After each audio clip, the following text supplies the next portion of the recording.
के परम विजेता, उत्तम पुरुषों के स्वामी, नाभिपुत्र जिनपति महात्मा, जयवंतो अंतर्यामी, जयवंतो अंतर्यामी।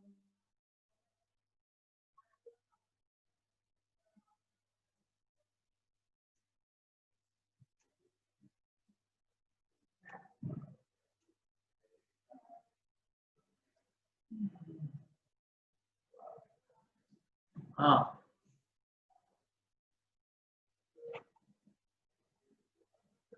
ये काम करो ना, ये पीडीएफ, एक पीडीएफ में चलो। हाँ, दान में ही धन की सफलता। आयास कोटि भीरुपार्जित मंगजेभ्यो, यज्जीवितादपि निजादयितं जनानां, वित्तस्य तस्य सुगति खलु दानमेकम्, अन्या विपत्तय इति प्रवदन्ति सन्तः। अरे सारी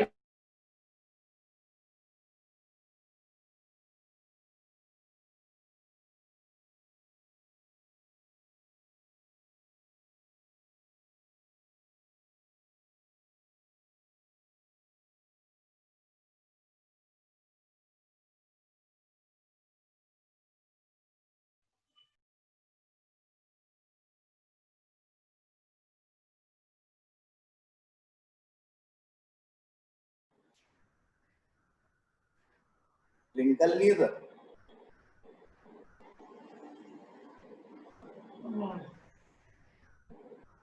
चलो मैं अकेले को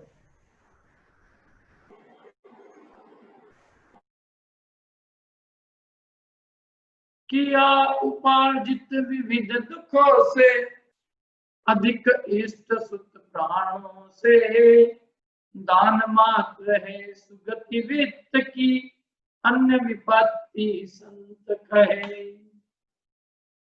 आयास कोटि भी उपार्जितम, कोटि भी माने करोड़ों, आयास माने उपाय,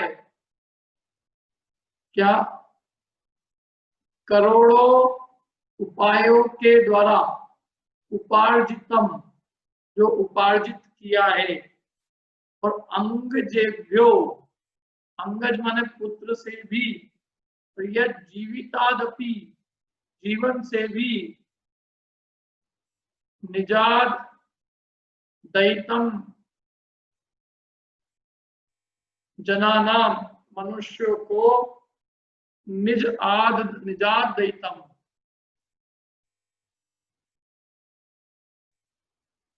निजाद दैतम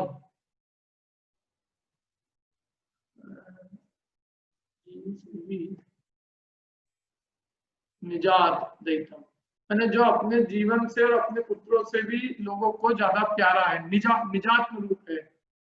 वित्तस्य वित्त की, तस्य वित्तस्य उस वित्त की, सुगति अच्छी गति, खलु माने वास्तव में, दानम एकम एक दान ही है, अन्य विपत्तया अन्य जो है वो सब विपत्तियां है, इति प्रवदन्ति संतः ऐसा संत कहते हैं। समझ आया नहीं आया? करोड़ों उपायों के द्वारा अर्जित और अपने पुत्रों से और जीवन से भी जो हमें अधिक प्यारा है, ऐसे वित्त की वास्तव में अच्छी गति वो एकमात्र दान ही है, अन्य जो भी है वो सब विपत्तियां हैं। आई समझ में नहीं आई? फिर बोलता हूं, करोड़ों उपायों के द्वारा जो अर्जित हमने धन किया है ना, अनेक उपायों से करोड़ों उपाय करे, उसके लिए पूरा जीवन समर्पित कर दिया, ऐसे अनेक कष्टों से, अनेक परिश्रम करके, दुख सह करके, झूठ सच कर करके, मानसिक तनाव में रह लेकर जो करोड़ों उपायों के द्वारा हमने जो धन उपार्जित किया है और जो हमें पुत्रों से और अपने जीवन से भी अधिक प्यारा है, उस धन की यदि कोई अच्छी गति है तो वो एकमात्र दान ही है। अन्य जितनी भी है वो सब उसकी विपत्तियां हैं। इति प्रवदन्ति संत, ऐसा संत कहते हैं। समझ में आई बात? ऐसा संत कहते हैं।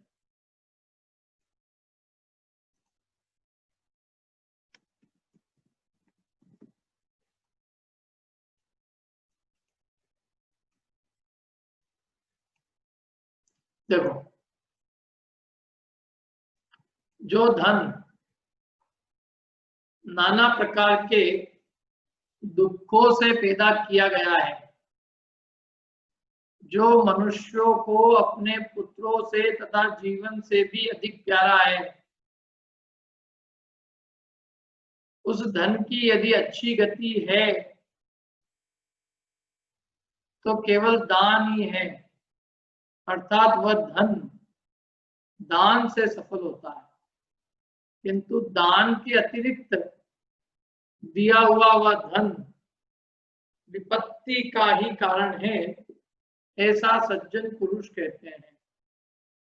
इसलिए भव्य जीवों को अपना कमाया हुआ धन दान में ही खर्च करना चाहिए। सीधी सी बात है। और जो कुछ भी है धन की, दान के अतिरिक्त अन्य जो भी कार्य करना है धन से, माने दान के अतिरिक्त यदि हम धन को भोगें या धन को हम जोड़ें या हम धन को समझ लो नष्ट होएगा नहीं तो वो जितने भी और जो भी धन की गतियां हैं वो सब दुख का कारण है। देखो, यदि हमने धन को दान में नहीं लगाया तो तीन ही चीजें होएगी। कहाँ लगाएंगे हम पैसे को? यदि हम दान में नहीं लगाएंगे तो क्या करेंगे? या तो भोग में लगाएंगे या और अधिक कमाने में लगाएंगे, मैंने संचय करने में, और या फिर हम पड़ा रह जाएगा और एक दिन धीरे धीरे नष्ट हो जाएगा। तीन गति है ना, दान, भोग, संचय और अधिक संचय, और चौथी नाश। तो सबसे दुर्गति, सबसे बुरी स्थिति कौन सी है इसमें से? कि वो पड़ा पड़ा नष्ट हो जाए, ना हमारे काम आए ना किसी और के काम आए, ना हम भोग सके ना कोई और भोग सके। ऐसे दुनिया में कितने ही लोगों का धन है, स्विस बैंकों में हजारों हिंदुस्तानियों का धन है, जो ना उनके काम आया ना उनके परिवार के काम आया ना देश के काम आया, वो वहीं का वहीं पड़ा रह गया। वहां की बैंकों का काम है, वहां की इकोनॉमी उससे चल रही है। क्या यहाँ पे जिस धन को, यहाँ पर लोग बेचारे जिस धन के पीछे मरे जा रहे हैं, और वो धन हमारे कर्तव्य धर्ता और इकट्ठा कर करके और वहां उनको दे के आ रहे हैं। क्या यहाँ एक एक पैसे की कमी पड़ रही है, या लोग बेचारे भूखों मर रहे हैं, और वहां जो है उनके जो है हमारे यहाँ के अन्याय से उपार्जित धन के कारण वहां के लोगों का अनपना हो रहा है। क्या बैंक इंडस्ट्री उससे ही चल रही है, मालूम है आपको? नहीं मालूम? अरे स्विस बैंक तो सुन रखी होगी ना, किसी का खाता भी हो तो पता नहीं। तरुण, तुम्हारा तो खाता नहीं ना, तुम्हारा कहाँ से होगा? तो बड़े लोगों से पूछना पड़ेगा अपने, जो बड़े। तो क्या है बोलो, किसी के काम नहीं आ रहा वो धन। यही धन यदि वो यहाँ पे इस देश में बेचारे गरीबों के ऊपर खर्च कर देते हैं, भूखों को भोजन करा देते, निर्वस्त्रों को वस्त्र दे देते, बेघरों को घर दे देते, चलो मैं कहता हूँ मोक्ष मार्ग के लिए ना सही, लेकिन कम से कम वो परोपकार के लिए भी करते, तो भी उनका वो धन उनके दुर्गति का कारण नहीं होता। लाखों लोगों उनको भगवान जैसा मानते, क्या हम मर भी रहे हैं, पाप भी बांध रहे हैं और अपयश लेके जा रहे हैं। जब बाद में पता चलता है नाम आता है उनका मरे आदमी का कि मरा आदमी जिंदगी भर यहाँ किसी को 1 रुपया नहीं देके गया और स्विस बैंक में मर के जमा करके मर गया, और वो स्विस बैंक का धन किसी के काम नहीं आया, उनके काम आया। बोलो तो ऐसा क्या काम का धन? वैसे भी देखो, खाने को तो आदमी को शेर भर अन्न चाहिए और वस्त्र के लिए 2 वस्त्र चाहिए। पहले का आदमी बहुत सुखी था, आज का आदमी बहुत दुखी है, क्योंकि आज के आदमी की आवश्यकताएं बहुत अधिक है। जबकि काम तो अपने को क्या है, काम तो उतनी आता है ना जीवन में चलाने के लिए, जीवन चलाने के लिए आदमी को कितना अधिक कितना चाहिए धन, कितने की आवश्यकता है, लेकिन बस उसको जोड़ने में मजा आता है। खर्च कितना होता है? खर्च उतना नहीं होता है। हमने जितने लोगों ने भी हमने इकट्ठा कर रखा है ना, मैं आपको गारंटी दे सकता हूं कि हमारा स्वयं का इकट्ठा किया हुआ धन हमारे से ही खर्च होने वाला नहीं है। एक तो क्या है, हमारी अधिकांश लोगों की तो उम्र भी बड़ी हो रही है। अब बड़ी उम्र होने के बाद में तुम खर्च करोगे कहाँ? तुम्हारी इंद्रियां शिथिल हो जाएगी। यही है कि अस्पताल वालों को दे के आओ, और कहाँ जाएगा उधर? सड़ सड़ के मरोगे, अस्पताल वाले जाने भी नहीं देंगे तुमको अपने घर, क्योंकि तुम उनके यहाँ के यदि पेशेंट एक बार बन गए, तो ऐसा एक बार क्लाइंट बन गया कोई, तो कोई भी बेचारा अस्पताल तुमको जाने क्यों देगा भला? तो इसलिए ये धन की सचमुच यदि कोई सफलता है तो दान से। एक तो नष्ट हो जाए तो सबसे बुरा स्थिति है, किसी के काम नहीं आए। अच्छा, दूसरा संचय करते रहे, तो संचय करने से भी सिद्धि क्या है? हमने बच्चों के लिए खूब संचय किया, उसका भोग वो करेंगे, हमारे क्या काम है? तीसरी बात, भोग में खर्च किया, भोग से तो हमने पाप ही उपार्जित किया ना। अभी हम सब पहले इतना वर्णन पढ़ के आए कि भोग बुरे भोग बढ़ावे, पंचेंद्री के विषय भोग तो दुख रूप है। तो 5 इंद्री के भोग में लगने से कोई उसकी सार्थकता नहीं। उसके संचय करते हुए संचय में तृष्णा बढ़ती है, इसलिए संचय करने में कोई सिद्धि नहीं, और पड़े पड़े नष्ट होने में कोई सिद्धि नहीं। इसलिए यदि सबसे अच्छा उसका कोई उपयोग है तो वो दान मात्र है, क्योंकि दान देने से हमने जो पाप कमाया था उसको कमाने, मैंने हमने धन कमा के जो पाप अर्जित किया था, तो उस पाप का भी नाश हमारे इस दान के द्वारा होगा क्या, और हमारे परिणामों को भी निर्मल करने का कारण बनेगा, और अन्य जीवों के लिए भी मोक्ष मार्ग में वो सहायक होगा। अनेक जीव उसके निमित्त से जो है धर्म में लगेंगे, और तुम्हारे यश की भी प्राप्ति कराएगा। इसलिए सब तरह से सोचो तो दान से अच्छा और कोई पैसे का उपयोग ही नहीं। जिनके पास धन खूब अधिक है उन्हें खूब दिल खोल के दान देना चाहिए, और ये कभी नहीं सोचना चाहिए कि दान देने से हमारा धन कम हो जाएगा। कभी कोई भी दान देने से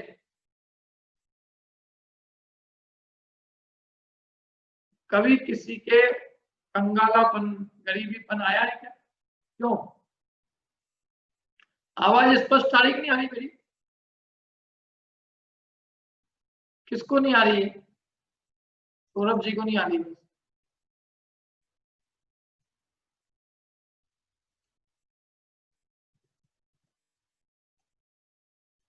तो ये है, ये बहुत मतलब संक्षेप में आचार्य देव ने बहुत सुंदर बात कही है कि भाई इस धन का सर्वश्रेष्ठ उपयोग, सबसे अच्छी कोई यदि गति है तो वो केवल दान ही है। धन का कमाना दान से ही सफल होता है।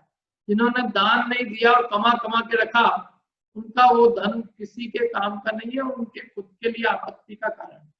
यदि हम परिग्रह खूब जोड़ के गए तो क्या होगा? हमारी गति अच्छी होगी कि बिगड़ेगी?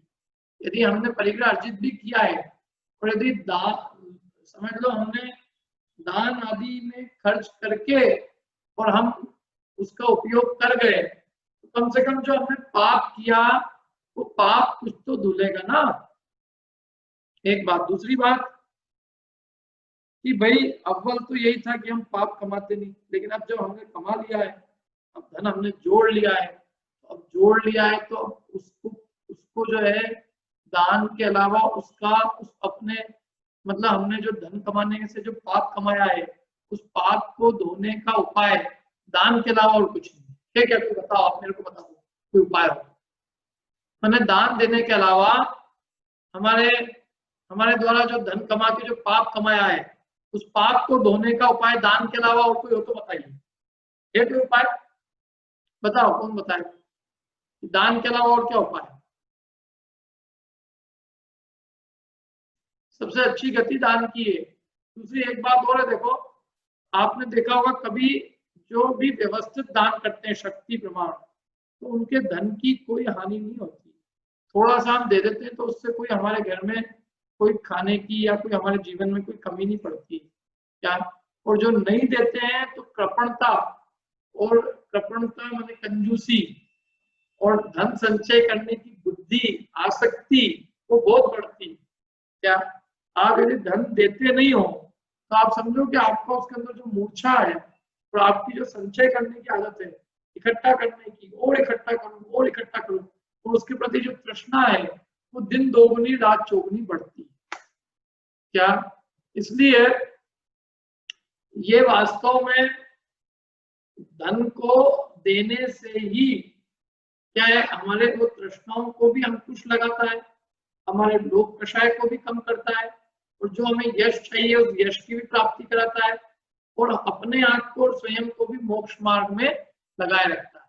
तो इसलिए जो दान है वो दान से धन सफल होता है, और दान के अतिरिक्त जिस भी काम में आप धन खर्च करोगे तो उससे विपत्ति उत्पन्न होगी, संपत्ति का कारण नहीं बनेगा, ऐसा सज्जन पुरुष कहते हैं।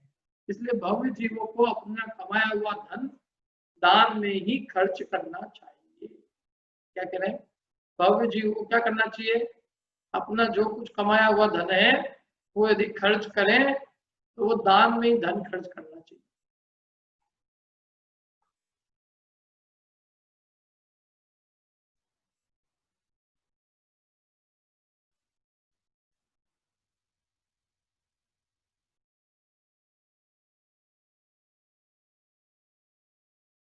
तरुण तुम एक काम करो, मैं किताब देता हूँ। क्या कर रहे हैं?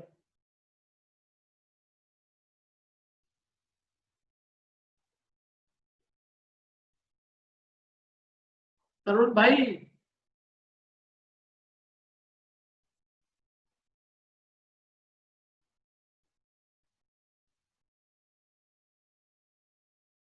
एक नीचे ले आओ, या तो मेरे को इसमें ऑप्शन बताएंगे जिससे मैं कंट्रोल कर सकूं।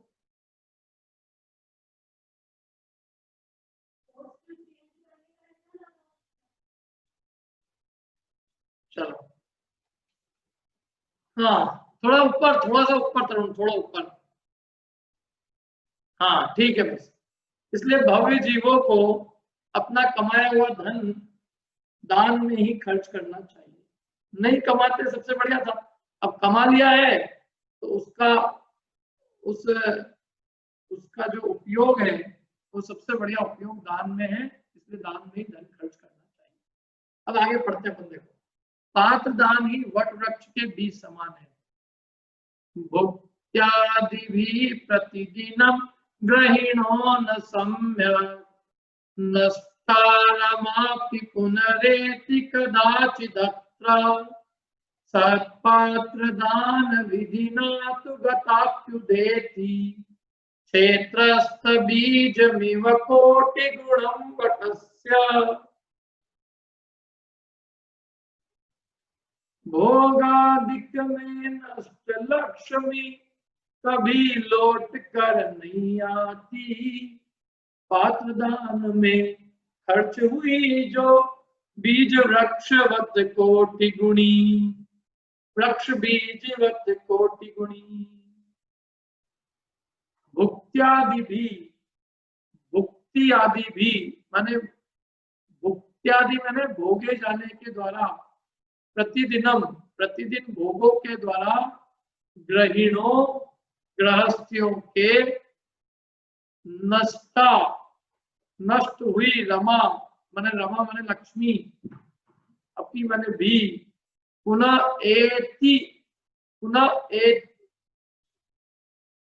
एति कदाचित अत्र, पुनः वापिस कदाचित भी नहीं आती है। गृहस्थियों के द्वारा प्रतिदिन जो भोगी हुई लक्ष्मी है वो फिर से लौट कर कभी नहीं आती है।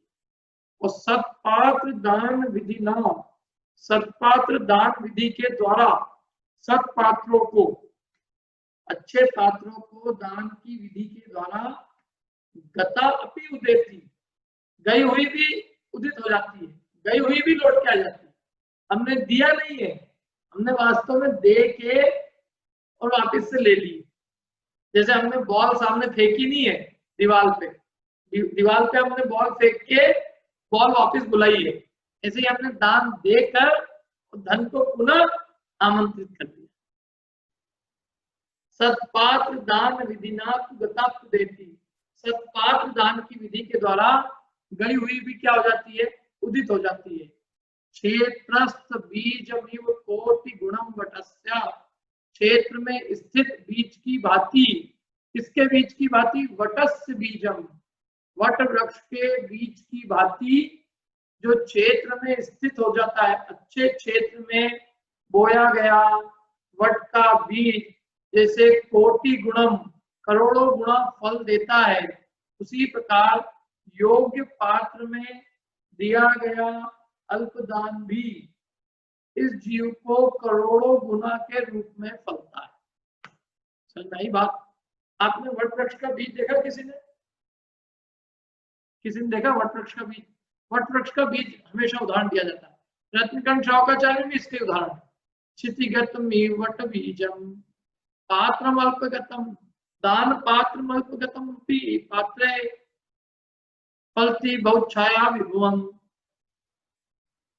फलम निस्तम शरीर वृताम क्षितिगतमिव वट बीजम पात्रम अल्पगतम दानम अल्पगतम अपि काले क्षितिगतमिव वट बीजम दानम अल्पगतम अल्पमपि काले। अल्प भी हो लेकिन काल में अच्छे समय पे अच्छी भूमि में यदि वट का वृक्ष बीज वट वृक्ष का बीज बो दिया जाए तो फलती बहुत छाया विभुवम, वो अनेक बहुत छाया और बहुत फलों के रूप में फलता है। वट वृक्ष क्या है? वट वृक्ष का बीज छोटा होता है और वट वृक्ष बहुत बड़ा होता है, तो वट वृक्ष के बहुत फल लगते हैं, तो बहुत छाया मिलती है। तो पात्र में यदि इतना सा भी दिया है, मैंने सही भूमि में और सही समय पर, क्या होता है दान की भी अंदर ये चीजें हैं कि आपने किसको दिया है, पात्र को दिया है कि अपात्र को दिया है, और जिस समय पे आवश्यकता थी उस समय पे दिया है कि आपने किस समय दिया है। जैसे भूमि में यदि अच्छी भूमि में और अच्छे समय पे यदि बीज बोया जाए तो वो बीज बहुत बड़े फल के रूप में और बहुत छाया के रूप में फलता है, बहुत फलों को देता है, खूब फलों को देता है और खूब छाया देता है। लेकिन क्या है उसकी शर्त, वो योग्य काल में योग्य क्षेत्र में बोया हुआ होना चाहिए। क्षेत्र और काल योग्य नहीं होगा तो वो फल नहीं देगा। ऐसे ही यदि हमने सत्पात्र में यदि योग्य समय में हमने यदि दान दिया है तो वो वट वृक्ष के बीज की तरह करोड़ों गुना के रूप में फल के पुनः हमें वापिस देगा। देखो गृहस्थ के द्वारा, तरुण ऊपर करना थोड़ा, गृहस्थ के द्वारा जिस लक्ष्मी का भोगादि से नाश होता है वह लक्ष्मी कदापि लौट कर नहीं आती। भोगों में जो अपन ने खर्च कर दिया वो लौट के आएगा कभी? बोलो। हम समझ लो अमेरिका घूमा है, यूरोप टूर करा है, या आपने आज समझ लो हमने सुबह सुबह दूध पी लिया, अब ये दूध लौट के आएगा? आइसक्रीम खा ली, क्यों? समझ लो हमने अच्छी महंगी बुला के आइसक्रीम खा ली, टीवी के 1 महीने की चैनल का देख के हमने टीवी की खूब चीजें देख ली आंखों से, है ना, और हम घूम फिर आए, खाना पीना खाया, लेकिन ये सब लौट के आएगा क्या? बोलो। खाए खोया बह गया, जो खाया वो तो खा के गया, मल मूत्र बन जाता है उसका। आपने अच्छी खासी होटल में जाके खाना खाया, थोड़ी देर में वो भोजन क्या बन जाएगा? मल मूत्र रूप में पड़ जाएगा, कुछ खत्म, वो धन गया सो गया, वो एक्सपेंसेस हो गए। अब वो एक्सपेंस कभी लौट के आने वाले नहीं है। जो भोगों में किया गया, जो भोगों में खर्च किया हुआ धन है, वो भोगों में खर्च किया हुआ धन कभी लौट के नहीं आता। परंतु जो लक्ष्मी मुनि आदि उत्तम पात्रों के दान देने में खर्च होती है, वह लक्ष्मी भूमि में स्थित वट वृक्ष के बीज के समान कोटि गुनी होती है, करोड़ों गुनी होती है। अर्थात जो मनुष्य लक्ष्मी पाकर निरभिमान होकर दान देते हैं, अभिमान सहित नहीं, अपने कल्याण के लिए हम दान देके अपने को भाग्यशाली समझ रहे हैं, क्योंकि इससे हमारा कल्याण। तो जो लक्ष्मी देकर और निरभिमान होकर दान देते, लक्ष्मी को पाकर बिल्कुल अभिमान छोड़कर अपने कल्याण की बुद्धि से दान देते हैं, वे इंद्र आदि संपदाओं का भोग करते हैं। क्या बनते हैं? परभव में इंद्र जैसी विभूति को प्राप्त करते हैं। यहाँ इतना सा दिया और उसके फल में इंद्र सी विभूति प्राप्त होती है। इसलिए यदि मनुष्य को लक्ष्मी की वृद्धि की भी आकांक्षा है तो उसको अवश्य, तो उसके बीच की अपेक्षा अधिक धान्य पैदा होता है। उसी प्रकार धर्म क्षेत्र में थोड़े से बहुत की इच्छा करने वाले श्रावक को खूब दान देना चाहिए। हाँ, जिनको थोड़े से बीज से बहुत फल चाहिए, तो ऐसे लोगों को खूब, जैसे बहुत यदि फल चाहिए तो क्या करते हैं? खेती करते हैं। खेती करने में थोड़े से बीजों से बहुत फल मिल जाता है। ऐसे जिन्हें थोड़ा सा भी, जिनको धन बढ़ के चाहिए, क्या, जिनको वृद्धि होके धन चाहिए, तो उन्हें क्या करना चाहिए? उन्हें दान में धन खर्च करना चाहिए। क्या होगा उससे? कि उनका जो धन है उसको वृद्धि को प्राप्त होकर मिलेगा। उन्हें थोड़ा सा बीज बोया जाता है, तो थोड़ा सा बीज बहुत बड़े विशाल फल को देता है। ऐसे अल्प दान भी बहुत विशाल फल को देता है ना। जो श्रावक भक्ति पूर्वक मुनि को शाक पिंड का भी आहार देता है, वो अनंत सुखों का भोगता होता है। ऐसे कितने जीव है जिन्होंने मुनिराज को आहार दान दिया और उसके फल में अल्पकाल में मुक्ति को प्राप्त हो गया। तीर्थंकर को आहार दान देने वाले सब जीव मोक्ष को प्राप्त कर, सारे जीव। बोलो। और भी यूं देखो, यथार्थ मुनिराज को आहार दान देने का लाभ मिल जाए, है 3 कषाय चौकड़ी का जिनके अभाव, अंदर में अनंत प्रचुर आनंद की धारा बह रही हो, वीतराग रूपी आनंद को रसास्वादन कर रहे हो, तो परम वीतरागता और परम साम्य भाव में लीन ऐसे परम आत्मिक आनंद के भोक्ता मुनिराज को, जो उनकी मोक्ष मार्ग की यात्रा के लिए आहार दान देता है अथवा उसको आहार दान देने का मौका मिलता है, मैं तो कहता हूँ मुनिराज के निकट आने का मौका मिलता है, तो मानो उसका स्वयं का भाग्य खुल जाता है। लौकिक दृष्टि से नहीं, मुक्ति के मार्ग की अपेक्षा से देखो तो उसको जो है उसने अपने लिए समझ लो मोक्ष मार्ग प्राप्त कर लिया। मुनिराज को आहार दान देकर अपने लिए मुक्ति मार्ग का रास्ता प्राप्त कर लिया। समझ में आएगा? जिस प्रकार लोक में किसान थोड़ा सा बीज होता है तो उसके बीज की अपेक्षा अधिक धान्य पैदा होता है।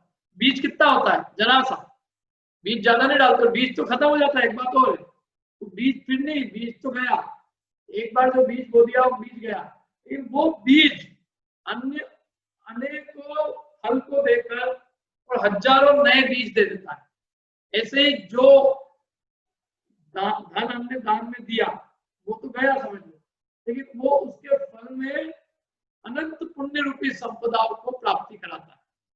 इसलिए जो है धर्म क्षेत्र में जो थोड़े से बहुत की इच्छा करते हो कि हम थोड़ा सा दिया और बहुत मिल जाए, जो बनियागिरी ज्यादा करते हैं ना, थोड़ा से पैसे 1 रुपए का माल 2 में बिक जाए, ऐसी कहाँ जगह हम धन खर्च करें जिससे हमको खूब 10 टाइम्स बढ़ जाए। क्यों ज्ञानेश जी? ज्ञानेश जी, इन्वेस्टमेंट की जगह देखते हैं ना अपन, 1 का 10 बन है इन्वेस्टमेंट है। क्या बोले सर? आवाज नहीं आई, क्या बोले? मैं कह रहा हूँ अपन ये देखते ना कि हम कहाँ धन लगाएं जिससे हमारा धन कई गुना अधिक बढ़े। तो आचार्य देव कहते हैं कि वो क्षेत्र है धर्म क्षेत्र। धर्म क्षेत्र में हम थोड़ा सा भी लगाएंगे तो वो अनंत गुना फलेगा। दुनिया में आपका अनंत गुना फलने की गारंटी है नहीं। जमीन डबल हो जाएगी, गारंटी है? नहीं है। अच्छा, और कोई सोना चांदी शेयर डबल के आधे भी हो सकते हैं क्या? आधे भी कम भी हो सकते हैं, हाँ, कम हो सकते हैं। और लेकिन धर्म का एक गारंटी है कि वो अनंत गुना रूप से फल देगा। क्या माने? वो बिल्कुल भी निष्फल नहीं जाएगा। आचार्य देव कहते हैं थोड़े से में भी बहुत फलेगा, वो अनंत सुख का भोक्ता हो जाएगा। फिर भी जो जीव दान नहीं देता है तो वो पाए हुए लक्ष्मी को ऐसे ही खो देता है। अगला देखो, अगला पढ़ते हैं। पात्र दान करने वाले मनुष्य की इंद्र से भी अधिक महानता बता रहे हैं। क्या कह रहे हैं? जो पात्र को दान करता है मनुष्य, वो इंद्र से भी अधिक महान है, इंद्र से भी बड़ा है। बोलो क्या कह रहे हैं? कितनी बड़ी बात कह रहे हैं। इंद्र सब बनना चाहते हैं, क्यों? सोदर इंद्र बनना है कि नहीं बनना सबको? क्यों समता जी आपको सचिन इंद्राणी बनाए और हस्बैंड को सोदर इंद्र बनेंगे कि नहीं? बिल्कुल बनेंगे, सबको बनने की इच्छा है। मेरे को भी बनाएगा तो मैं ही बनूंगा, मना तो नहीं करेंगे। लेकिन वो कह रहे हैं कि यदि आप पात्र दान करते हो तो आप इंद्र से भी महान पद को, इंद्र से भी आप महान हैं, ये कह रहे थे। साक्षात् मनो वचनकाय विशुद्ध शुद्ध पात्राय यच्छति जनो ननु भोक्ति मात्रम यस्तस्य संशति समुत्तरणेक बीजे पुण्ये हरिर्भवति सोऽपि कृताभिलाष। कौन पढ़ेगा हिंदी? किसको इच्छा है गायक बनने की? रितु जी पढ़ोगे आप? जी। मनवचतन की शुद्धि पूर्वक जो मुनिवर को दे आहार, ऐसे भवदभितारक शुद्ध में सुरपति भी करते अभिलाष। बहुत बढ़िया। साक्षात मनो, साक्षात मन, वचन और काय की विशुद्धि से शुद्ध होकर पात्राय, पात्र के लिए, यच्छति माने देते हैं, भुक्ति माने आहार, आहार मात्र भी, जनो माने जो लोग, जन माने लोग, ननु माने वास्तव में, जो लोग वास्तव में मन वचन काय की विशुद्धि से शुद्ध होकर पात्र के लिए आहार मात्र भी देते हैं, तस्य उनके संस्कृति संसार समुत्तरण, संसार को तिरने के लिए एक बीजे, एक बीज रूप पुण्य, एक बीज रूप हो जाता, माने उनको वो संसार को पार करने के लिए वो एक बीज भूत का काम करता है। क्या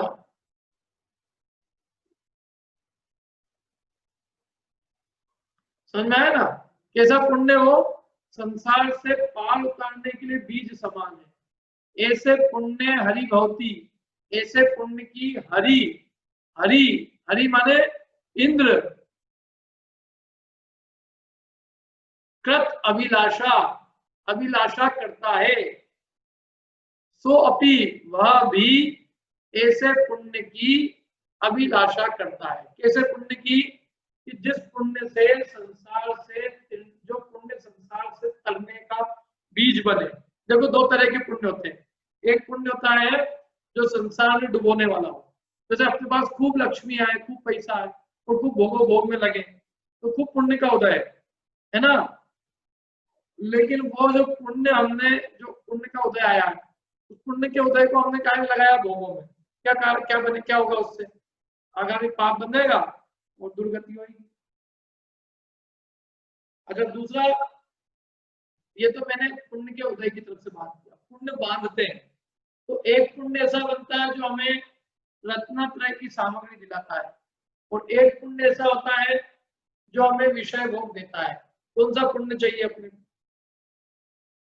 समझ में आया? बात नहीं आई मेरी बात?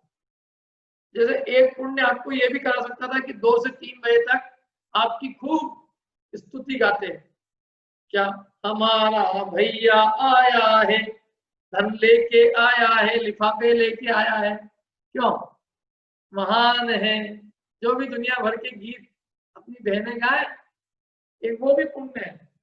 और एक पुण्य ये भी है कि भाई इतने समय तक हमको भगवान की वाणी सुनने को मिले। कौन सा पुण्य अच्छा है बताओ, कौन सा पुण्य चाहिए? बिंदु जी आ रहा है सुनाई में? आज की गाड़ी में बैठे बैठे सुन रहे क्या?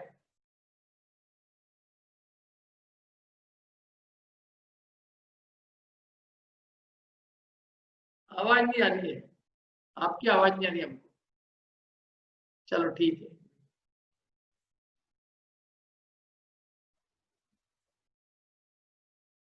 हाँ, तो एक पुण्य वो भी है।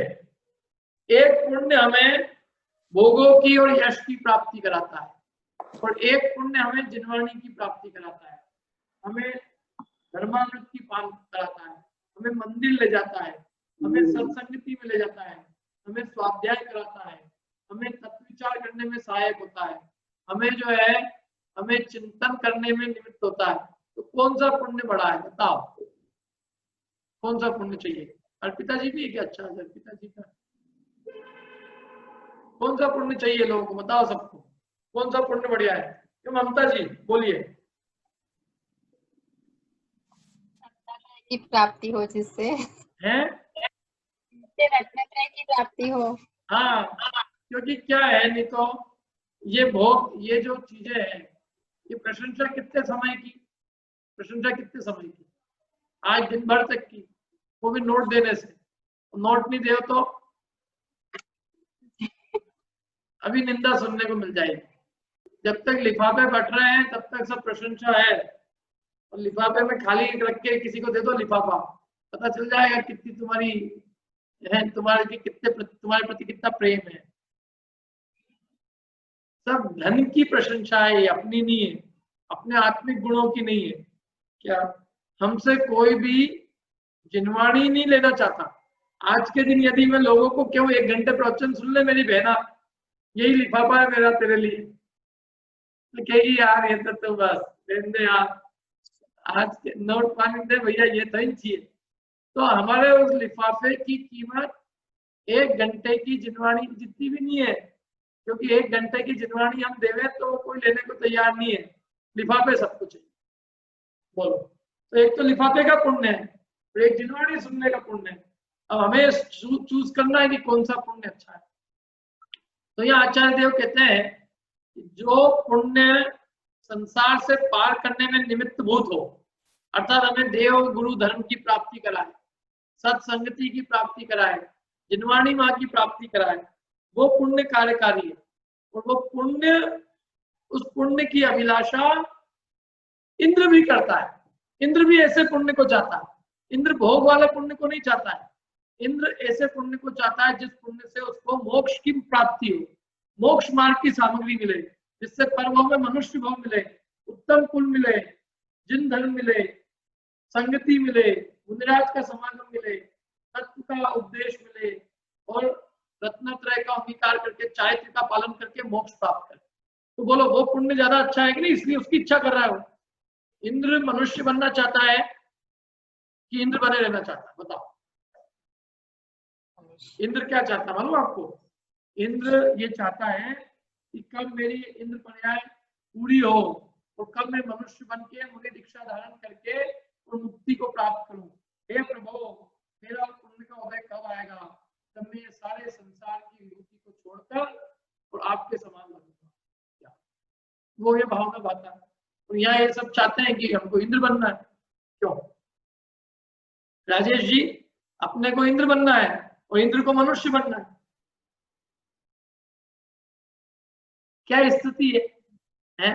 सारे मनुष्य इंद्र बनने की बात जो रहे हैं, और इंद्र कह रहा है कि वो कब दिन आए जब मैं मनुष्य बनूं और मुक्ति की आराधना करूं। तो इसलिए वो कह रहा है भाई साहब, आपको ये जो अवसर मिला है, इस अवसर पे अच्छे पात्र के लिए खूब भक्ति पूर्वक दान दो। उससे जो पुण्य बनेगा मुक्ति के मार्ग में साधन भूत, वो पुण्य इतना बढ़िया है कि उससे तुम दुर्गति नहीं जाओगे। वो पापानुबंधी पुण्य नहीं है, वो पुण्यानुबंधी पुण्य है। उससे पुनः परंपरा से मुक्ति की प्राप्ति होगी। तो ऐसे पुण्य की अभिलाषा इंद्र भी करता है। इसलिए गृहस्थ आश्रम में सिवाय दान के दूसरा कोई कल्याण करने वाला नहीं है। इसलिए श्रावकों को दान अवश्य देना चाहिए। क्या कहा? जो मनुष्य भली भांति मन वचन काय को शुद्ध कर, देखो इसलिए अपन आहार देते ना मुनिराज को, क्या बोलते हैं अपन? आपको ध्यान है? यदि आपने आहार दान की विधि देखी हो कभी,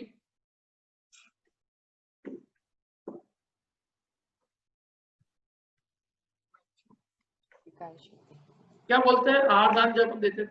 बोलो संकेत। मन शुद्धि, वचन शुद्धि, काय शुद्धि, आहार जल शुद्ध है। तो मन शुद्धि तो वही, इसलिए यहाँ 3 शुद्धियों की बात की। क्या?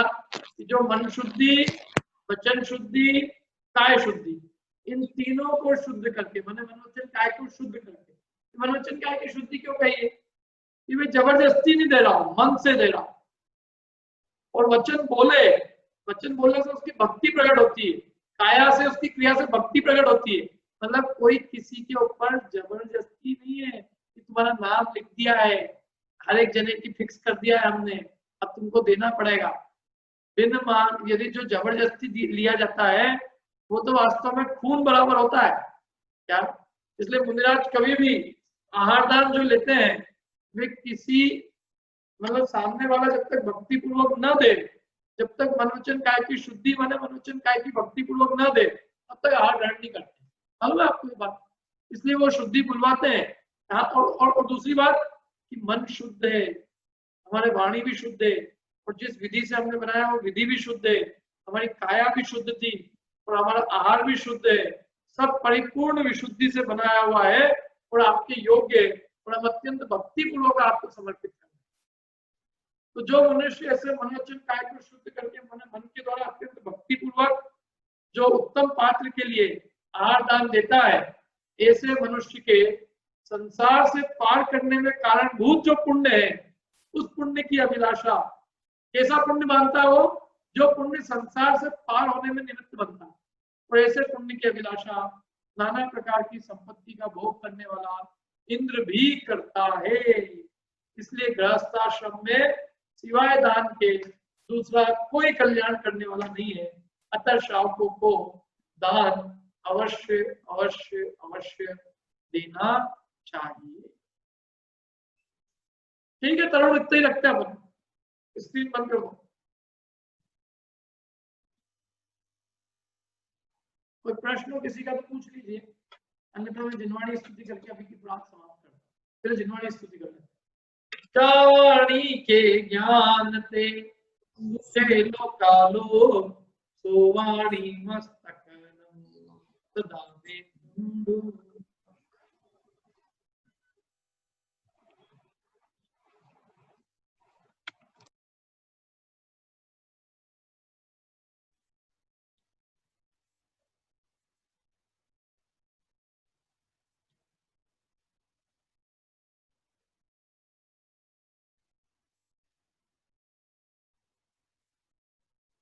नमो ओरियंताण, नमो सिद्धाण, नमो वायव्याण, नमो जैन, नमो लोहे द्वादशांग जिनवाणी माता की जय, जैन धर्म की जय। आज आप लोगों को थोड़ी तकलीफ हुई, आवाज भी थोड़ी क्लियर नहीं, आज मैं घर पे नहीं हूं मैं, इसलिए मेरे को सब सिस्टम पूरा बदल गया मेरा, इसलिए आज आप मेरे को थोड़ा सा माफ